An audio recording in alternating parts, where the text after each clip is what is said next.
Hello everyone, GS के 25 बेहतरीन question के साथ आइए करते हैं शुरुआत इस वीडियो की। यह video SSC, railway, NTPC, MTS, GD, UPSI जैसे तमाम एग्ज़ाम के लिए काफ़ी महत्वपूर्ण है। आप इसे एक टेस्ट की तरह ले सकते हैं। और आइए करते हैं शुरुआत। पहला क्वेश्चन लेते हैं। लगभग 600 वर्षों तक परित्यक्त रहने के बाद सांची की खोज किस वर्ष की गई? आपके सामने ये 4 ऑप्शन हैं, आप इसे देख करके बताएं। आपको प्रत्येक क्वेश्चन के लिए लगभग 2 से 3 सेकंड दिए जाएंगे।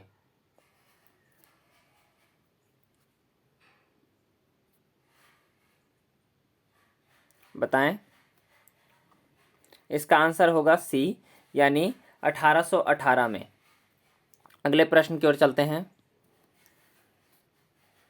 अगला प्रश्न है, विश्व खाद्य कार्यक्रम संयुक्त राष्ट्र की खाद्य सहायता शाखा है, इसका मुख्यालय कहाँ है?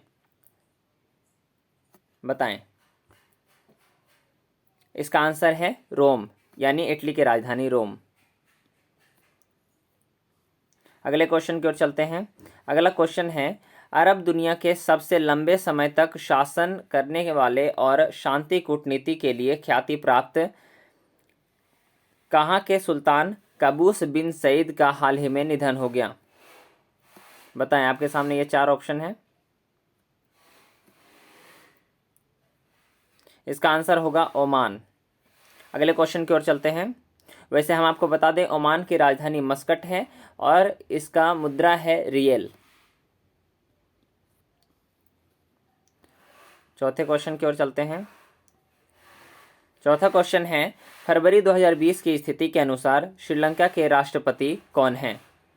बताइए। 4 ऑप्शन है नीचे दिया हुआ।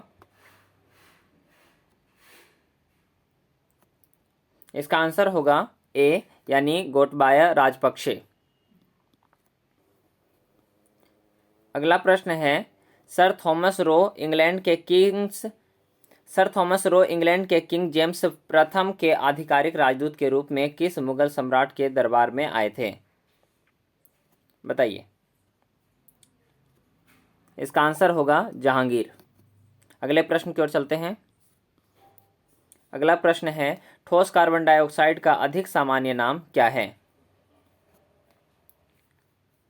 इसका आंसर होगा ड्राई आइस, यानी शुष्क बर्फ। कार्बन डाइऑक्साइड यानी CO2। अगला प्रश्न है, एक मिनट, उस लेखक का नाम बताएं जिसने अपनी पुस्तक an era of darkness the British empire in India के लिए साहित्य अकेडमी पुरस्कार जीता है 2019 में। यह प्रश्न काफ़ी महत्वपूर्ण है, यह काफ़ी एग्जाम में आया हुआ है। इसका आंसर है शशि थरूर। अगले प्रश्न की ओर चलते हैं। पर्यटक स्थल अरकू घाटी दक्षिण भारत के निम्नलिखित में से किस शहर के निकट स्थित है? 4 ऑप्शन दिए गए हैं, बताइए। इसका आंसर होगा सी, यानी विशाखापत्तनम। बढ़ते हैं अगले प्रश्न की ओर। लगातार 4 टेस्ट श्रृंखलाओं में दोहरा शतक बनाने वाले पहले और वर्तमान में एकमात्र बल्लेबाज कौन हैं? यह रहा आपका ऑप्शन, बताइए। इसका आंसर है डी, यानी विराट कोहली। अगले प्रश्न की ओर चलते हैं।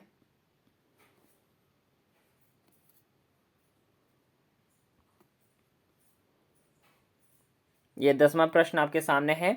विजयनगर की राजधानी प्राचीन शहर हम्पी के खंडहर किस वर्तमान भारतीय राज्य में स्थित हैं? बताइए।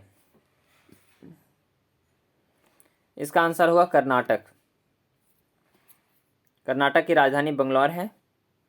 बढ़ते हैं।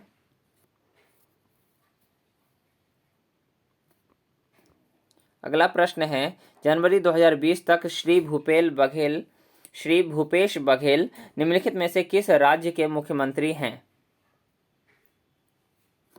बताइए। इसका आंसर होगा, एक मिनट,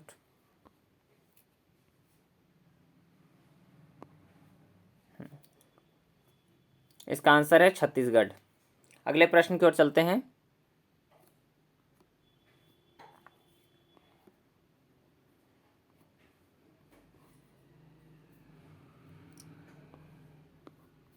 एक मिनट।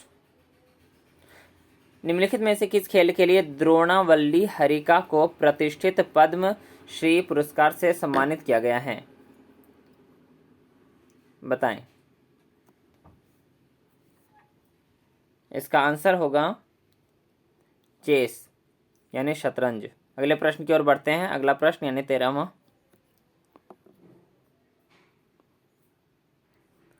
उस मीडिया कंपनी का नाम बताना है जिसने 21वीं सेंचुरी फॉक्स का प्रसिद्ध स्टूडियो खरीदा है। इसका आंसर होगा डी यानी डिज्नी। बढ़ते हैं अगले प्रश्न की ओर।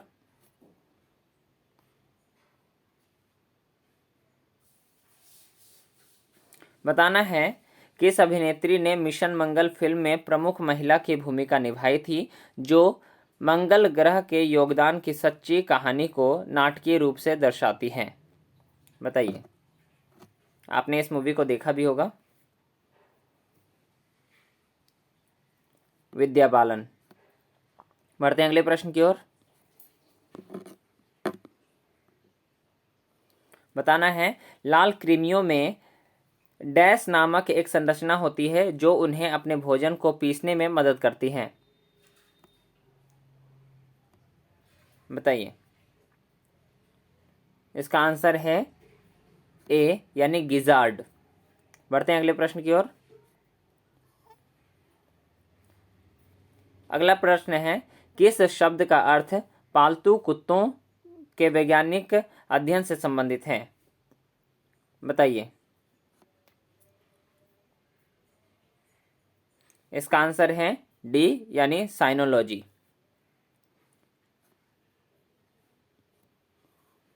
अगला प्रश्न है इनमें से कौन सी हड्डी मानव कान का हिस्सा नहीं है? ध्यान से देख लीजिए। ये प्रश्न है इनमें से कौन सी हड्डी मानव कान का हिस्सा नहीं है? ऑप्शन की ओर लेके चलते हैं।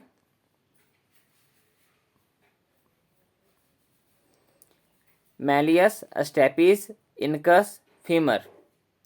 बताएं। कान का हिस्सा नहीं है ऐसा था। इसका आंसर है डी फीमर। यानी फीमर जो है वो जांग की सबसे बड़ी हड्डी होती है, यानी पूरे शरीर की सबसे बड़ी हड्डी होती है फीमर, जो कि जांग में पाया जाता है। अगले प्रश्न की ओर बढ़ते हैं।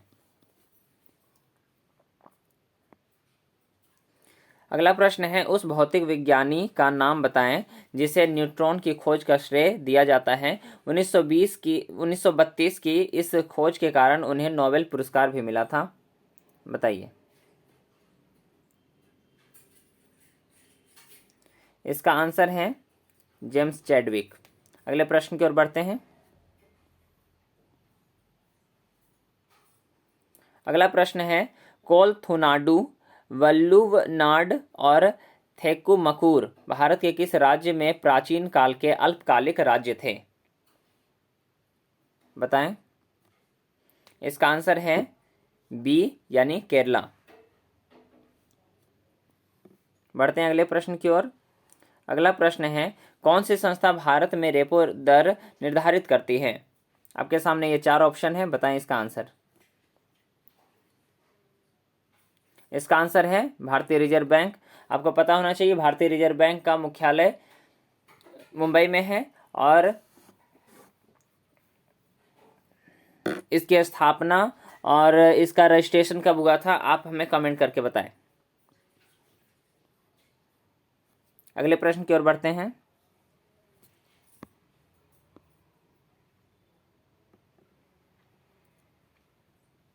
अगला प्रश्न है कौन सी पुस्तक सलमान रुश्दी द्वारा नहीं लिखी गई थी? इनमें से 4 ऑप्शन में से 3 उनके द्वारा लिखी गई थी। कौन सी नहीं लिखी गई थी वो आपको बताना है।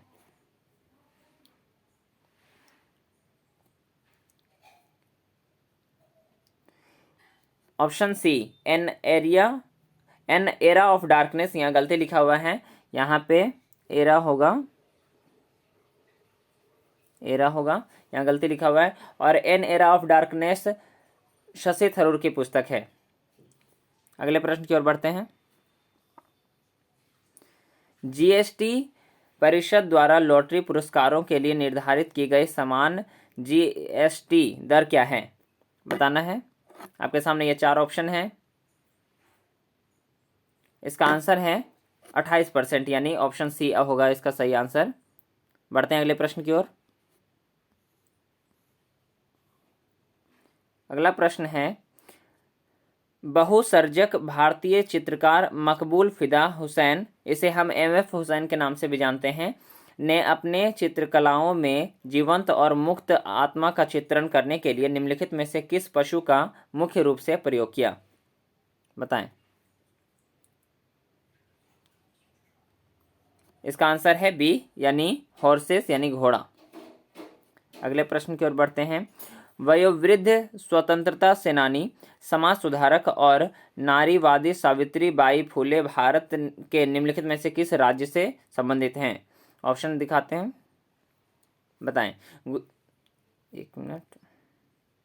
ऑप्शन है गुजरात, महाराष्ट्र, राजस्थान या उड़ीसा। बताइए। इसका आंसर है महाराष्ट्र, यानी बी होगा इसका आंसर। अगले प्रश्न की ओर बढ़ते हैं। अगला प्रश्न है, भारत से किसने करतारपुर गलियारे यानी कॉरिडोर का उद्घाटन किया और सिख धर्म के संस्थापक गुरु नानक देव के अंतिम विश्राम स्थल के लिए तीर्थयात्रियों के पहले जत्थे को झंडी दिखाकर रवाना किया? बताना है। आपके सामने ये 4 ऑप्शन है। इसका आंसर है सी, यानी भारत के प्रधानमंत्री नरेंद्र मोदी। दोस्तों, आपको आज का ये 25 प्रश्न कैसा लगा, आप हमें कमेंट करके जरूर बताएं। तब तक के लिए जय हिंद।